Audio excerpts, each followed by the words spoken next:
This is CG Ruthless Sports. I will be brutally honest. Ain't nothing but being brutally honest. Coming at you with another video.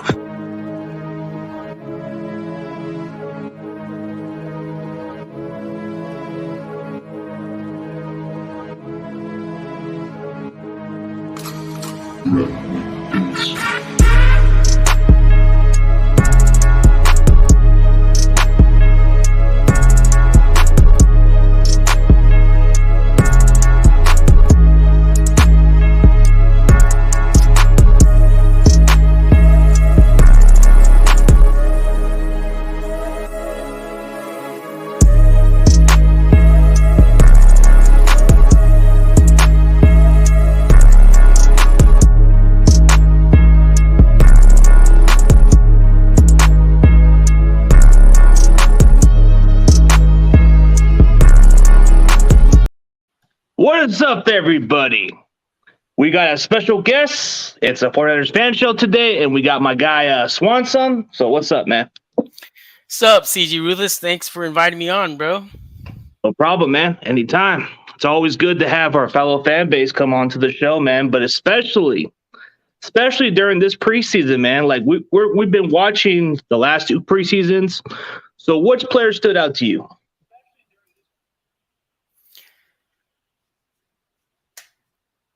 Why am I not? This is weird.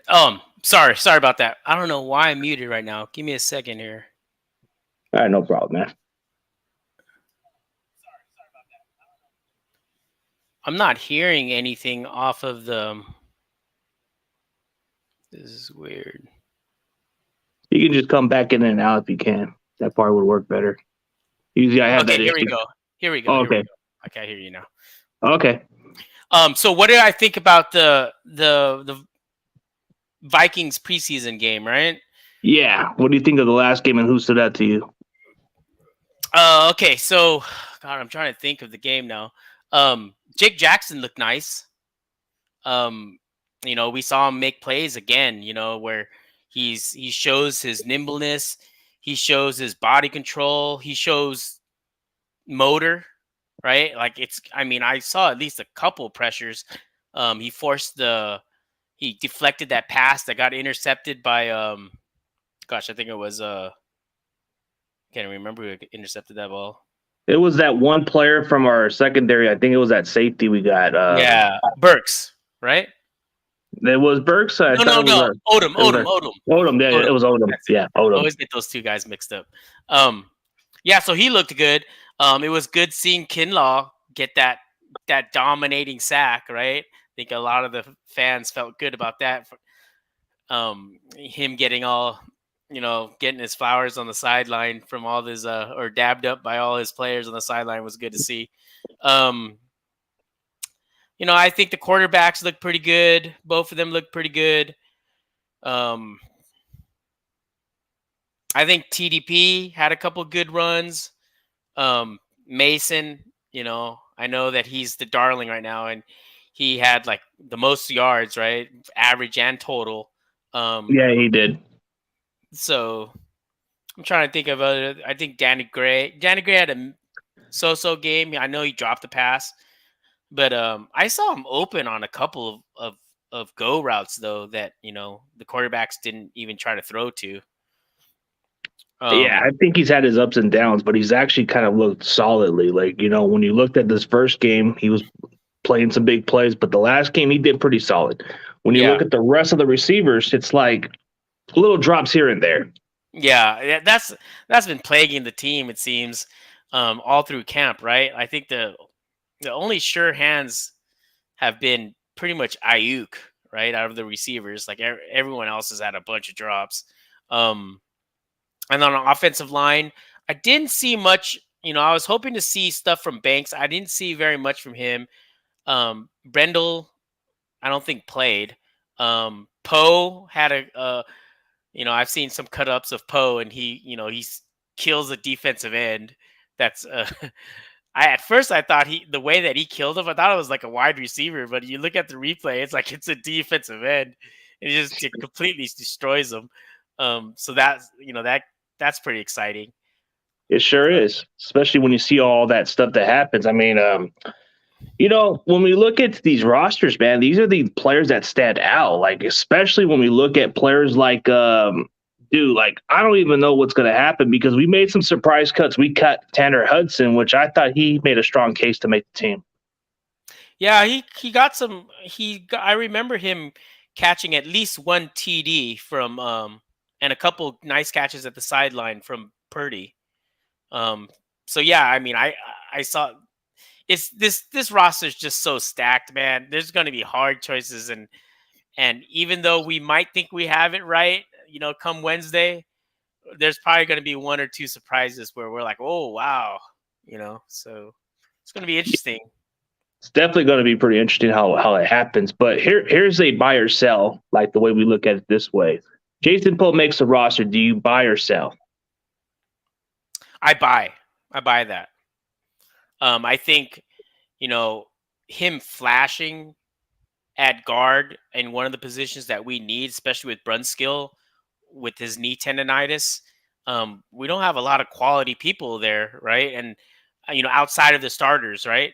So right now, you would think he's the backup guard, if not the starting guard, and he does give you a little bit of versatility, meaning that if he can play right guard as well, not saying that they're going to do that since he's just learning left guard, but let's say you put him at right guard, right? Mm-hmm. You can then, if McGlinchey and McKivitz are not it, like if McGlinchey is suffering from injury and McKivitz is not it, then you have a chance to move Burford to right tackle, right? Tackle, yeah. I get where you're coming from. So then you can have something like that too. So I don't see. I mean, I know Jalen Moore, but we haven't seen a lot of Jalen Moore this camp. At least I haven't. And I think he's still nursing an injury. I'm not even sure if he's practicing still. So I would think they would want to keep him because there's a good chance that we might lose him, right? Because good guards are always going to be looked. I mean, it's Jason Poe is such a trip. I can see him clearing waivers just because some teams might be just scared or like semi-embarrassed in a way. Because let's be honest, dude, when you see Poe walking out with the rest of our offensive linemen, it looks like you're watching Rudy. It looks like you're watching the movie Rudy, dude. Like the underdog. They're gonna make a documentary out of Jason Poe one of these days. Like the Blind Side kind of stuff, or the Rudy. Yeah, just like Rudy, and so it's really hard. Like you really stake your reputation, right? If you're gonna put him on the roster and then you're gonna cut someone else, you're really putting your reputation at risk, right? Or you could be the genius, right? And like you don't care about height because it was funny because he's listed at 6'2", and it was funny during the press conference they showed Trent Williams, and Trent Williams is like giving the reporters that eye, like wink, wink, nudge, nudge. Like we know this dude ain't 6'2", he's more like probably 6 feet.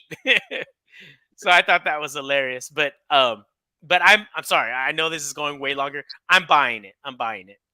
Oh, yeah, dude. That's what I like about this topic. Going on as long as you want it and giving me a reason about it. Like, I feel like he can play center also. So that might be the one areas of weakness that we've been having. Like when you look at Jason Poe, yeah, he's a natural guard. But if you've seen him hike the ball here and there, I think there's something there. And we've been having issues at center. As long as we figure out how to settle that center position, I think we'll be fine. I'm confident. Yeah, sorry, go ahead. Well, I feel like that's our weakest link right now is the center spot. Yeah. So far, I'm hoping that they have Brendel right. So far, I don't think he's been that bad during camp or the preseason. I know he's been beat, but everyone gets beat. As long as he's smart enough and then can do the blocks and doesn't get injured, we'll be fine there. The one that I heard a comment yesterday on Rob Shue's show Bay Area Baller show, where the Niner guy made a good point. I don't know that much about offensive line. I rely on hearing people that actually do know that when they I played it before. Oh, right on. Maybe you could. What he said was, the reason why he might not be playing center right now is because centers are more susceptible to getting rushed, right? Because they're gonna go out of their stance later than a guard will, right? So Mm-hmm. it's going to be harder for him at being, that he is short to recover there than it is for him recovering at guard. I I thought that was think interesting. I think what he's saying is like they're looking at his size and thinking he's not that big enough to play center. But when you watch him kind of move up pretty quickly, like usually for a center, they don't have to pull as much. They just have to crash forward, move here and Okay. there. But he's kind of like he's quick off the snap. That's what kind of makes it so interesting about Jason Poe is like if you got the athleticism to make up for that size, it shouldn't matter. I mean, he plays a lot bigger than his size. And yeah, you're right. He is kind of like a Rudy, but that is kind of like Aaron Donald's match right there. Aaron Donald's 6'1". He's 6'1". Yeah, that's a good. And when you look at Aaron Donald, he doesn't look 6'1". He I doesn't. He guess plays bigger. yeah, because he's so proportioned too. Like guys that are proportioned look taller. But But that's a very good point. I didn't even think about I didn't even think about that. But yeah, I think if he could, I'm sure at this point, since he's so young in his career, you want him to kind of like, what do you think about that? Perfect a position before like they keep on moving him. You know what I mean? Then he doesn't really learn one position to maximize. You get what I'm saying? Oh Like yeah, no, I mean he's learning really good at the guard spot, which you want to keep him there, but it's always a good option to consider to move him up center. They did it with Brunskill and it doesn't work out well. But like you said, Brendo is not as bad. I'll give him that. I mean, Brunskill, it's questionable. It's like I don't know about this guy. And then we put Sutherland out there. He looked god awful. Oh man, you're right. That is scary. You're right. I know. I know they were putting Zakel, like when Brunskill went down. I think Zakel was getting second team center snaps. So that's interesting. But I haven't heard much from him at camp either. Like I've heard He's been mixed quiet. reviews of him. Like I know that he came out with a really good relative athletic score, which is like crazy. His relative athletic score is like 9.7. It's insane. Like he's a crazy athlete, but I've been hearing him get beat like in some of these summer camp, some of these camp reports have shown him getting beat sometimes. So I was kind of surprised about that. Yeah, we definitely are. What's up, Granddaddy? Yeah, we're talking about center. Yes, we are. And it's kind of been the area of concern for us. Like at first, I was questioning the interior line because that's gonna determine our season, how we do with this offensive line. But when I saw Burford and Banks play, I feel a little bit better. Just the center position is just pretty much my little issue there. But like you said, maybe Brenda will get it together. And the depth chart wise, it's kind of like solid. I don't know what made us wait so long for Alex Mack to make his announcement. We could have just made that. Yeah. That was a dumb move. I mean, I'll be realistic about it. Yeah, that sucked. Like they were like just hoping and praying that he would change his mind, and like they didn't really have like a plan B, right? Like unless their plan B was Brunskill, but I think they should have addressed it higher in the draft. I know the draft didn't turn out the way that like once the Patriots took, because we all knew Linderbaum was going to go first, right? But once the Patriots freaking took Strange, the run on centers went. And you know what's crazy though? Strange got moved to guard. Like I noticed in camp last week, I was noticing the preseason game for New England, Strange was no longer at center; he was at guard. So it's interesting. Maybe like I know Cam Jurgens has been balling out. I think he was the one I wanted too. Yeah, me too. And then Dylan Parham was another guy, another guard, center, tackle guy that the Raiders got, and I believe he's been doing pretty good for the Raiders as well. But yeah, it would have been nice to have one of those guys that were legit, like rookie centers that could start, because it sounds like Donovan West is going to be a kind of like a project, not a project, but he's going to need a year of like strengthening, I guess is what I'm hearing, before he could, challenge for that center position. Yeah, it's going to be interesting because I thought he would have got some snaps, but I guess they didn't give him enough snaps there. And that was the concern. Like, why you even sign this guy? You paid him a lot more guaranteed than those other rookies. Yeah, they gave him like 150,000 or something like that. So that Yeah. was interesting. Yeah, that, offensive line is. I'm nervous, but I'm always nervous of our offensive line. But this year, I'm probably more nervous than I was. I'm more nervous now than last year, even though there's some really bright spots that we didn't expect. Like we didn't expect Burford to be like a starting right guard or like at least starting right guard so dominantly, right? So it's Oh, one thing for him to start at right guard at the end, but it wasn't even a competition. Like no one even competed against him. He got pretty much all the snaps in OTAs. oh yeah. That's the interesting part about this Spencer Burford. Like when we drafted him in the 4th round, I was like saying his ceiling is he might take a year to learn this offensive line and then be a starter down the road. But I'd even said it like this: don't be surprised if he steps in as a starter out of the blue. So those were like my expectation when I got to interview this kid. He was a quick learner. If we wanted him to play center, he would perfect that until he gets better at it. Yeah, That, man, the Niners love those type of players, and that's what I dig. It's like they get those players that are gonna work, and because I think in this league, that's one of the traits you absolutely want, right? Like if all things versatility. are, yeah, like all things are like close with athletic stuff, having that that drive, that work ethic to be better, you're coachable. Those things you had a player like that, they always improve, right? Where if you base on athlete alone and you're not sure about his work ethic and things like that, those are the players that they don't improve, right? They stay there. They might be good and solid, but they don't improve past that, right? Where someone with work ethic, they're always going to improve no matter where their floor is. Okay, so you're definitely buying into Poe making the team. That's going to be the interesting part of the roster. But here's the one that's been more concerning for us Niner fans. Like you said, all the running backs have performed, but Trey Sermon, do you feel like he's outside the bubble? I think Trey Sermon is on thin ice. Um, my reasoning behind that, and I've shared this, earlier this week. Once I saw that he had the sprained ankle the day before the game, right, and they still put him out there, knowing that Mitchell is injured, right, and they still put him out there, that let me know that, hey, dude, you're fighting for a roster spot, right? And of course, in both of his games, you know,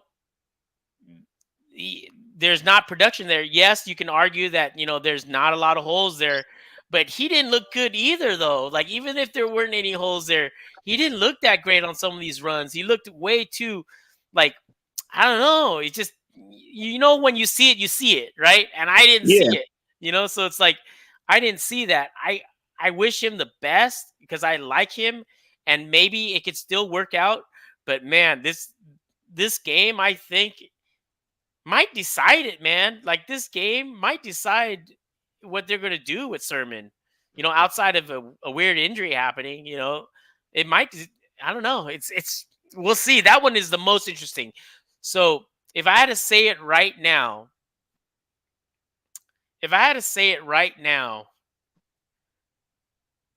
oh man, that's a tough one, man. Okay, I asked you this question. This will decide if I buy or sell on based on your answer. Yeah. Who do you think would be more likely to get picked up from waivers, Mason or Sermon? Man, Mason could be picked up pretty early, man, because if they watched his preseason game, they're probably gonna take a flyer on him. But then Trey Sermon is like a high draft pick, so Yeah, they might say, dude, he's got upside. Maybe it just didn't work with the scheme, so they're probably gonna go with Trey Sermon. I mean, right. even though Mason's like kind of like an undrafted guy breaking out of the scene and all that stuff. Yeah, and I know Mason is the darling right now of, and what you said totally is in line with what I agree. Like come on, we know there's a lot of running backs in this league, dude, right? There's a lot of talented running backs that are just sitting out there that we've never even heard of, right? That if we brought into camp, they might flash, right? So, and not a lot of teams don't carry as many running backs as we do, right? Like some teams carry 2 or 3 running backs and that's it. We carry Baltimore's 5. like the closest. Right? Baltimore's like the closest one. So I think I'll go with your logic. If they let Sermon go, he's probably going to get picked up before Mason will, right? And another thing is, I still have it, and since this is before the game that we're actually going to see, because that would probably decide as well, right? Is Mason has had more holes to run through, right? I mean, he's made the most of it because he's looked damn good running in those holes that he's had. So, but you got to consider the talent that he's running against as well, right? Like he's going against other guys that are not even going to make the 53 or even a practice squad, right? He's at the end of the games, right?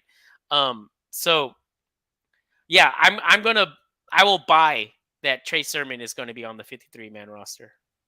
Oh, you're buying that he'll make the team, so you would say sell.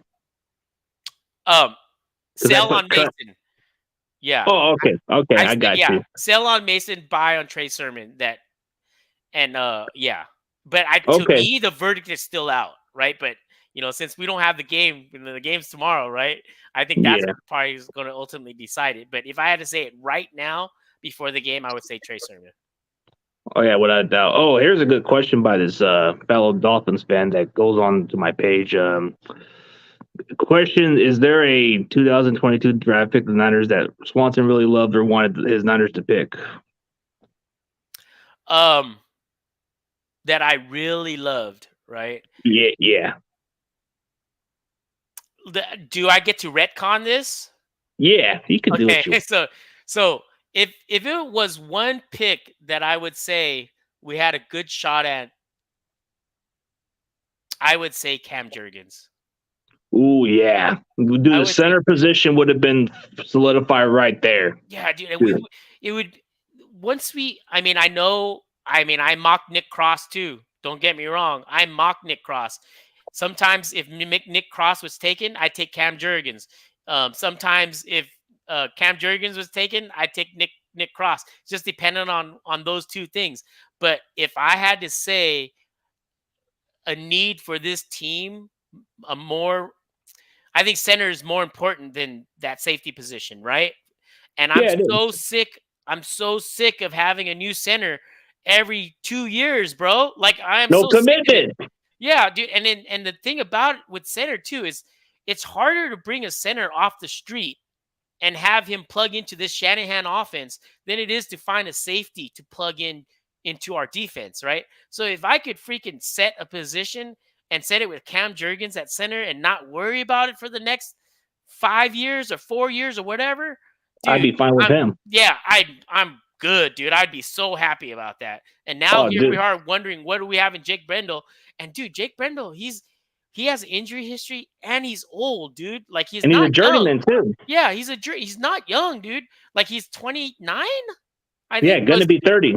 Yeah, so it's like there's a chance that we get even if Jake Brendel pans out, there's a chance that we might be replacing him in the next year or two, man. Right? Yeah, because the draft could get some good centers. Like there was previous years where we could have drafted Creed Humphrey a couple of years back. Oh yeah. That would have been the perfect guy to groom. You could have just plugged him at guard a little bit too, and then put him at center next year. Yeah, but So it's like, Cam Jurgens would have been nice, really nice. Oh, dude, I would have loved that guy because the way he plays the position, he's a natural. And dude, I would agree with you 100%. That was the one spot we should have went at. Yep. Nick Zakelj, I think I mentioned this earlier. He wasn't that impressive. Yeah, I like Nick Zakelj's his physical attributes, and supposedly he's really smart. But so far in camp, I've been hearing him get beat a lot. So I don't know. I mean, maybe a year in the weight room will help him, or I don't know. I know he's smart and he has those physical attributes as far as speed and agility goes. I'm not sure about the strength, but maybe that's what he's lacking. So that'd be a guy that I hope clears waivers as well, because I think he would be a good project because I just like his athleticism. Oh yeah, he got versatility. He can play center, also guard and tackle. This guy is he's like your bigger version of Brent Skill. So here's the one concerning mark. But what were we gonna say? My bad. No. I was just gonna repeat something, but go ahead. No, what were you gonna say? Because I was. Yeah, I don't even remember now. I was gonna say. I was gonna say this. We're worried about the offensive line right now, but there is a scenario where this offensive line surprises us. Like, not trying to be a homer, but I know I'm naturally pessimistic about things, but there's times when I've been pessimistic about things and it's turned the exact opposite, man. Like, I've been a Niner fan for a long time, and there's times when I've been depressed about certain things, and all of a sudden it's like, whoa, I was totally wrong with that, or I was too more worried than it should be, right? There is a chance that if these interior O linemen all work out and McGlinchey's not hurt and plays well, dude, we might be looking at an offensive line that we're going, damn, we got 3 interior O linemen that are young, or besides the center, our left guard and right guard are young on cheap contracts. Dude, it might look really good. So there's an outside chance of that. Yeah, there is. Definitely is. Like, when you look at it that way, it's like we want to have a young offensive line. You want to make sure this team gels with the commodity for years to come. Because if you get a lot of these veteran offensive linemen, it's going to take a lot of change every now and then. And I don't like how we just don't stay committed with a center. Like you said, the last couple of years, we've been getting new centers all the time. So it's like. Yeah, remember with Kansas City and how they ignored Mahomes, right? Like, they're like, oh, he's fine. He's good enough to play with a bad to decent offensive line, right? And then they get killed by the Buccaneers in that Super Bowl. And then the next year in 2021, they get 5 new offensive linemen, and now they're 5 offensive linemen they have. Like, Mahomes is set now. He's going to be set for the next 5 years with that line that they have, right? Like, they are solid, right? So imagine if we had that for Trey, like just an offensive line that you could feel confident that we go, you know what, Trey's going to be protected. Trey's going to have time. Not saying let all offensive line, no matter what, they get beat. No matter how good you are, they get beat. But I'd rather live with, like, knowing that, man, we have a solid O-line, and like, that's what I want, right? Because the worst thing that you want to see is, Trey developing, and the worst thing that could happen to a developing quarterback is to have a bad O-line, dude. Like, nothing makes it worse, because now it can get mental, right? Now it can get things where they're getting happy feet and anxious and all those things that can mess with a young quarterback psyche, right? Trey Lance is strong as heck, and I believe he's that dude. But at the same time, do you really want to try it? Do you really want to risk it? I don't. No, you got to invest protection for your quarterback at this point. So it's like, here's an interesting question from what Moses said it best. This is a guy that's been under the radar. Quantrez Knight, this guy could make a case for the roster. What have you seen so far from this guy? Okay, so Quantrez Knight is that UCLA guy, right? Yep. Yeah, so the one things that I heard early on in camp of Quantrez Knight is that, athleticism, meh, but super smart. And you hear, I think it was Fred Warner. I believe it was Fred Warner that said what he loves about Quantrez Knight is that dude talks. And he just doesn't talk just to talk. Like, he's a rookie and he's already feels confident enough to talk. And if you feel confident enough to talk, I'm paraphrasing Fred Warner. If you feel confidence enough to talk and you haven't been shut up, no one's told you to shut up, then that means that you know what you're doing. And for being a rookie to know what he's doing and have the confidence to already lead, dude, then you play fast, right? So then you make up that lack of athleticism by playing fast and by playing sound and by playing smart. So I like that kid. It seems like he's improving every week and showing his value every week. So I'd love that guy to make it on the team, right? Because at the end of the day, maybe he turns out to be a backup or whatever, but that is a solid, smart backup you want, not only not only on the field, but in the room, right? You want smart people in the room, even it, you know what I'm saying? So that's the type of people that, man, that's the type of people that a team needs when they make a run, right? Like you need that depth because injuries is a big part of the NFL, man. And if you have a someone go down, you don't want to plug it with the guy that's gonna bust plays here and there and cost you a game. I'll live with him getting burnt and things like that just because of athleticism. That happens. That happens to everyone. Everyone gets burnt. Dude, look at Jalen Ramsey. He got burnt by freaking by Cincinnati in the Super Bowl, right? Like everyone gets burnt. But if you can be consistent, you can be dependent on by your teammates, that goes a long way, dude. You need those type of players in a championship roster. Oh, yeah, without a doubt. And speaking of the secondaries, yeah, this secondary for the 49ers, I feel like we have some really good depth, especially the guys who are versatile. Or there's a lot. It's so much deep this year. But what's even surprising is a lot of these discussions with Ambry Thomas, man, like, is he pretty much on thin ice? I mean, it's been kind of ups and down with Ambry Thomas. Yeah. Yeah, I mean, it is, right? And we heard this last camp too, right? But it just doesn't show that he's improved in camp. And he's always been good at everything up until the end, right? Like Ambry Thomas is good up until the final point, right? Of when at the end of the play, it's when he I don't know what happens, whether it's technique or concentration. I don't know what it is. We thought, he might have solved that. Once we saw him like during the playoffs when he was clutch for us, right? He was clutch for us in that Rams, week 18 game. He was serviceable in the playoffs.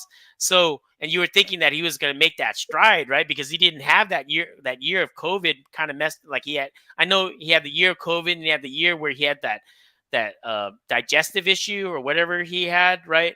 And you were thinking, yeah, Ambry is going to be one of those players that, dude, he's going to be on the come up, right? Because even before we got Ward, we were thinking, oh, Mosley and Ambry next year is going to be pretty good, right? We were thinking that, right? We were thinking we got that Ward, too. And then Ambry kind of went in the back burner, but we still said, oh, well, we have quality depth if one of these guys go out because, Mosley, he's always going to miss a few games a year, right? Like that's just the way it is, right? And you would hope that Ambry would step in. But so man, he's a 3rd round pick. So, man, it's really tough, man. It's really tough to say buy or sell deep. On it. It's deep. So it's like, how many defensive backs do we keep? Man, I think if we're gonna go towards keeping defensive backs like cornerbacks, I think we're looking at cornerbacks, Well, cornerbacks, I think at best we'll probably even keep 6 because then I would think you keep 5 safeties and 6 cornerbacks. Okay, one of them has to be versatile, right? And then they've been doing good in versatility, and I even heard that Quantrez Knight was even taking some safety snaps too. I heard that too. That's the thing. When you're smart, dude, they can put you anywhere. Okay, so let's count it out. We have Ward and Mosley, that's 2. We have Demo, that's 3. We have Womack, that's 4. We have Quantrez Knight, that's 5. And then Ambry at 6. Right? That would make kind of sense right there based by that. Then you look at the safeties, Ward, of course, and then you just have Hufanga. Moore has kind of been on our roster for a while, so he's going to be there. Odom's going to make it because they like what they've seen from him. And then maybe for whatever reason, this may come as a surprise. Maybe that's where you keep Quantrez Knight. Yeah. And the thing about it is, I know I've left out Dante Johnson, but we have been doing the practice squad game with Dante Johnson for years. For years. So I don't see them stopping there, although there's another team now that, maybe the Jets will grab him. I don't know what their safety situation is like, or even cornerback situation is like. But Dante Johnson is valuable for us because he's so versatile, right? And I know a lot of people make fun of him, but man, he balled out for us last year. He was dependable for us last year, and I give my props up to Dante Johnson. But if but like I said, if you go by past history, how many times has Dante Johnson been cut, dude? Like he's been cut so many times. So it's hard to keep track of it. Yeah, maybe they don't change that. And then Ambry Thomas, if they put him on the waiver wire, someone's picking him up, dude. Because of experience. Yeah, experience. And then, experience, his 3rd round draft pick. He made a play in that Week 18 game that I'm sure a lot of NFL people have seen, right? So, I'll buy on Ambry Thomas making the roster. Okay, so you're definitely going on that direction. Speaking of safeties, what kind of camp is Leon O'Neal Jr. having? I think he's been injured, so he's kind of been.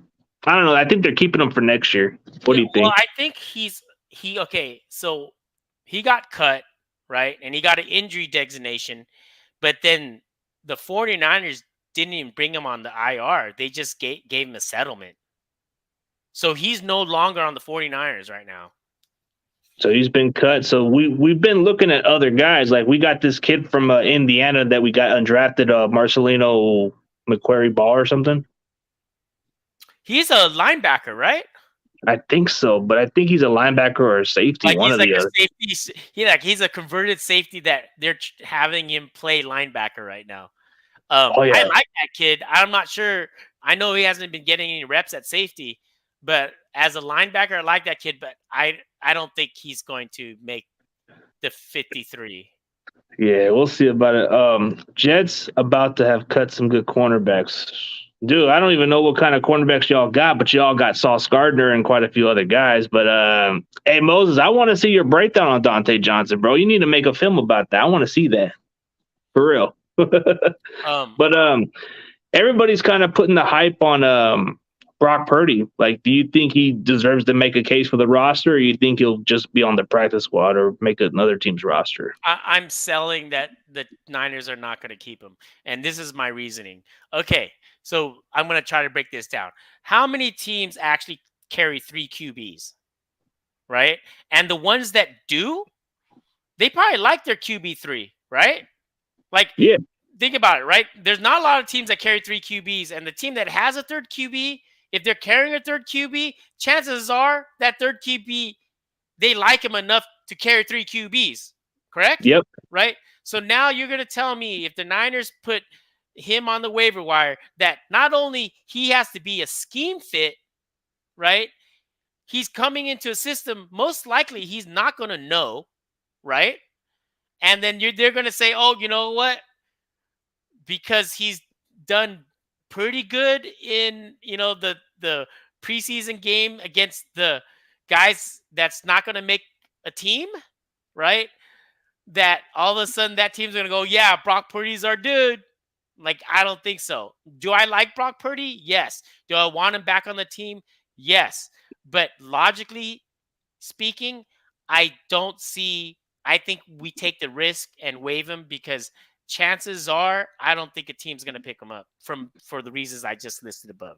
Oh, yeah, dude, Mr. Irrelevant. He's the last pick in the draft, and they've only seen very little. And the Niners are very high on Nate Sudfeld, so they gave him $2 million to be on the roster guarantee. Yeah. So I just don't see it. From that reasoning alone, I just do not see another team going, yeah, you know what? We're going to replace the QB3 we like with Brock Purdy. Maybe okay. So maybe a trash team will pick him up, like the Seahawks. Like, maybe. The Seahawks might go, you know what? Well, we have Pete Carroll with his 2 starters. Yeah, right. And just go, hey, maybe we just roll with Brock Purdy. But whatever. Musical chairs. Yeah, that happens, dude. C'est la vie, dude. You know what I mean? It's like there'll be another Brock Purdy in next year's draft, right? I don't know. Yeah, we've always had these quarterbacks that everybody's hyping about. Like, remember Jeff Driscoll? Yeah. Whatever happened to that guy? Yeah. Like, everybody was talking about him. Yeah, the 49er fan base is funny because imagine if all it would take is 2 or 3 bad plays from Purdy. Let's say he had 2 bad plays in those 2 appearances he made, and he threw interceptions in those plays, but everything else looked the same. We'd be like, Niner fans would be like, Brock Purdy's trash. He's trash. And that, you cut, you know what I mean? So it's like, it really comes down to 2 plays where you figure out if a player is like, oh yeah, we got to keep him, or a player is complete trash. Like, man, we have a big fan base. I love it. We have a lot of faith. We got a lot of great fans, but man, we have a lot of neurotic ones too, man. We got a lot the ones of that get a little too hype. Yeah, especially those Brock Purdy fanboys, man. Come on. Yeah, dude, it's crazy, bro. Yeah, we got a lot of these anti-Trey Lance on Twitter. Then you got this one guy who just really who thinks Brock Purdy's better than freaking Trey Lance. And then we got the Jet Scout guy who keeps hyping up Brock. Like, dude, I had him on yesterday, and this guy is already hyping this guy. I'm like, dude, he's probably going to be cut. I need to go watch that. I've pretty much boycotted that guy because I don't want to give him any type of energy, but I need to see that. Like, I want to see that. I mean, I'm sure you're not rude with him, but it would have been funny to see his. Oh yeah, check it out, dude. Yeah. He kind of went off a little bit, but then I try to correct him on some other way. Right on, dude. Right on. This guy is a Jets fan. He said he's not a Jets scout, never was. Hey, I remember one time when I had that ex-Jet scout on my show. I remember the Jets game says he's the worst scout in the history of Jets. Yeah, and he wasn't even a scout. He was I saw Benjamin Albright do a tweet saying, because I guess he had asked Benjamin Albright for something. Benjamin Albright said that he was an assistant of player personnel. Not even a scout, assistant to the player personnel, and that he was annoying, and they were so happy to get rid of him after the 4th year. Damn, but at least he got some experience working on the front office. Props to him to get that job. There's no denying. But that was a long time ago, and lots of things can happen in 7-8 years, man. See, he does agree. See, I guess if you looked at his clips, he does trash on Zach Wilson and quite a few other guys. I think it's funny how this guy puts his scouts on, and I'm like saying, dude, didn't you just say that Tim Tebow was going to be a Hall of Famer? Oh man, bro, he's got Aaron Hernandez tattooed to his arm, bro. Like, come on now, bro. And he's got a lip on his tattoo on his neck. Dude, it's wild, man. It's wild. But yeah, you know what? It's fine. He's trying to make a living. So I'm never gonna clown too hard on a guy that's he's all right. So it's like whatever. I mean, I got nothing against him. I can see why our entire community gets offensive by it. I get it. I disagree on his takes on Trey because I feel like he's just judging too soon on the guy. Yeah, that's exactly right. That's the first response I had early on in the former Jet Scout thing. Is like, I always say, if anyone's gonna talk in absolutes of a player that hasn't really done anything without giving a chance, that's what type of energy is that, man? That already tells me all I need to know about that person, because when you talk like that, it just makes you look like you're seeking attention. You know what I mean? Because if you talk to any smart person, they're going to be at least measured in their responses of anything, right? Whether it's players, where it's anything. You have to always hold judgment until you see more. And we just not have seen enough of Trey Lance. And if you go by, yes, there's been busts before and everything like that. But usually, to me, bust usually happens for these reasons. Lack of work ethic, right? Yep. That's 1. 2, injury, right? Obviously, if you get injured, you can't get onto the field, you're going to be a bust, right? And 3, the situation that you go into, right? The situation you go into, sometimes you could be a good quarterback, everything is fine, but like I said, a developing QB, lots of things can change, man. You could come out being a stud in college, right? And then you go to the crappiest roster, and now you've changed, you play different because you're now under duress. You're not developing. You've developed bad habits because of the stress that you're put into, the stress and pressure that you're put into, right? All these guys are human. All 3 of those things, Trey is not, right? Unless they're lying to us about his work ethic, which I don't think so, unless it's been a whole sham that he is not a hard worker, which I don't see that, because everywhere he's gone, every person that you've talked to, teammates, whatever, it's always been the same thing about the guy. The guy is going to work hard, right? So that's one thing. We know he has the talent, right? That's obvious with your eyes. He has the talent, right? He's just green. He's just raw and green, right? The upside is unbelievable. So you want to take that chance. You want to take the roll dice. And he's fallen into a freaking great roster. Sure, this roster has holes, and every roster has holes, man, right? Yes, they do. Like Swiss cheese at times. Yeah, and sure, the one position group that it has holes in his offensive line is very important. But man, you can mitigate that stuff, dude. Shanahan can mitigate that stuff. He's proven that. Like, every time that I go down the deep end of being so pessimistic about the offensive line, I think about, some people will say, well, Swan, dude, look at the 2019 offensive line. It wasn't freaking like amazing, right? It wasn't like coming into that season. It was what? Pearson. I don't even know him. Pearson. What was it? Richburg or Western? No, it was Person. It was Person and Richburg. And then you had Bailey, McGlinchey, Tomlinson. Yeah, right. So it's like we didn't know what Tomlinson was going to be at that point, right? We took a flyer on him because of the injuries from Josh Garnett a while back. Yeah. Yeah. So if you were to go in the beginning of the 2019 season, and I'm sure you went back then, people will be like, dude, our offensive line is trash. Our offensive line is trash, right? Even last year, people thought that, right? So So and then as far as everything else, I think this D line has never been deeper or better. And I'm saying better than 2019. And yes, everyone brings up Defoe. I get that. Good argument, right? But let's say Kinlaw played not Kinlaw. Armstead played just as good as Buckner this last year, right? Then Buckner played for the Colts this last year, I think. Just as good. You can make an argument, right? Like close enough, right? Close enough, but I think as far as like looking at Buckner, he's been producing whether we agree or not. But Right. I think as far as our talent, we make up for that now. Yeah. And then also, would you agree that this Bosa is better than rookie Bosa?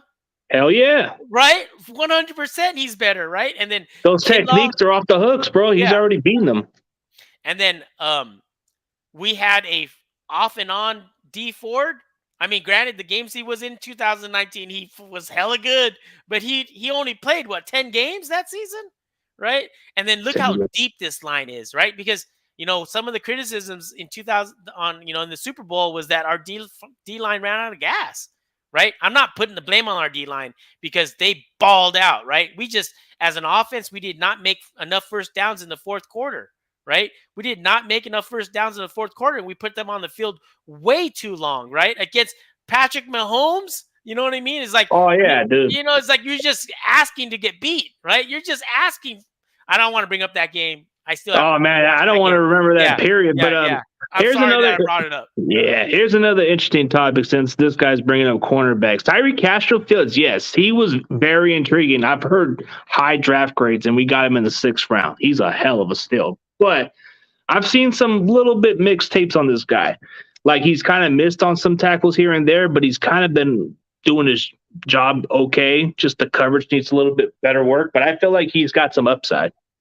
Yeah, I haven't heard much of Castro-Fields. I haven't heard he's having another bad day. Like bad day. I've heard little things, right? Like, he got beat here. Yeah, like little things. But so far I've heard more of Quantrez Knight, and we've actually seen Quantrez Knight play more than Tariq Castro-Fields, correct? Yep, we did. So that's where I'm holding off on that. If I was the GM going on what I know as a fan, I would take Quantrez Knight over Tariq Castro-Fields. If we can somehow stash Castro-Fields on the practice squad, then that would be a major steal because then we can bring them back in for the next year and develop them. Yeah, definitely. I definitely think they'll put him on the practice squad if he clears. Yeah, and it's not that bad. Usually when you develop them, they do better the following year. But when you look at – so here's a good question by this Rams fan. Are there any free agents you guys are hoping for the 49ers to pick up? I say J.C. Tretter. I'm not really convinced with our center, and I feel like J.C. Tretter does have experience, and he's a veteran, proven guy. We need consistency at that spot, but What do you Okay, think, so man? I've talked about JC Treader a bit.